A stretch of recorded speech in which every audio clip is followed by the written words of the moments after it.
Hello friends, welcome to easy farming. நம்ம என்ன பார்க்க போகிறோன்னா அசோலாவை பற்றி நம்ம பார்க்க போகிறோம். இந்த அசோலா பற்றி எல்லாத்துக்கும் தெரியும். நம்ம இந்த வீடியோவில் பார்க்க போகிறது இதான பயன்கள், இதான நமக்கு என்ன பலன் தரும், அப்புறம் இதான செய்முறை விளக்கத்தை நம்ம பார்க்க போகிறோம். அதனால் இந்த வீடியோ கடைசி வரைக்கும் பாருங்கள். வாங்க வீடியோக்குள்ளே போகலாம்.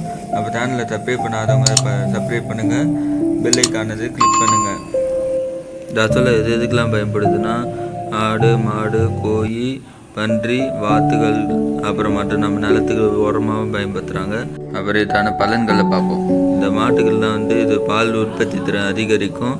கோழி, வாத்துகள்லாம் எடை அதிகரிக்கும். பன்றி, ஆடுகள்லாம் வேகமாக வளர செய்யும். இதை வச்சு கீரை போண்டா கூட செய்வாங்க. அப்புறம் உரிய உரமாகவும் யூஸ் பண்ணுவாங்க. அடுத்து நம்ம அசோலாவோட செய்முறை விளக்கத்தை பார்ப்போம். 10 அடி நீளம், 2 அடி அகலம், 1 அடி ஆயத்தோட பழத்தை தோண்டிக்கணும். அது மேலே தார்பாய் போட்டுக்கிட்டு அது மேலே மண் பறக்காத மாதிரி மண் போட்டுக்கிட்டு தண்ணி ஊற்றி வச்சுக்கணும். அப்புறம் வெள்ளத்தை ஒரு 150 கிராம் நொறுக்கி 1 லிட்டர் தண்ணியில் கரைக்கணும்.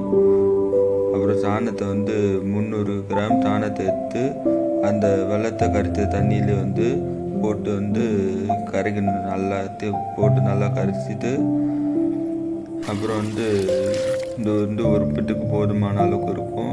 1 லிட்டர் அப்படியே ஊற்றிட வேண்டியதான்.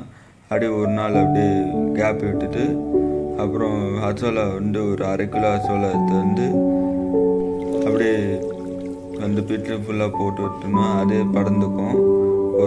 ஒரு நாளைக்கு 2 வாட்டி நீங்கள் தண்ணி கலந்து விடணும். இது 5ஆவது நாள் இந்த மாதிரி கொஞ்சோண்டு படந்துருக்கும். நம்மளே பார்க்கறது தெரிஞ்சிருக்கும். இது மொத்தமாக முடியறதுக்கு 2 வாரம் ஆகும்.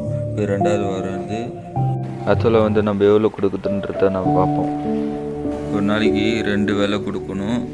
அது எவ்வளோ கொடுக்கணுன்ற ஃபோட்டோவில் பார்த்தாலே உங்களுக்கு தெரியும். வேறு எதுவும் டவுட்னா நீங்கள் கமெண்ட் செக்ஷனில் நீங்கள் கமெண்ட் பண்ணுங்கள். இன்றைக்கி வீடியோ இதோட முடிஞ்சது. நன்றி, வணக்கம்.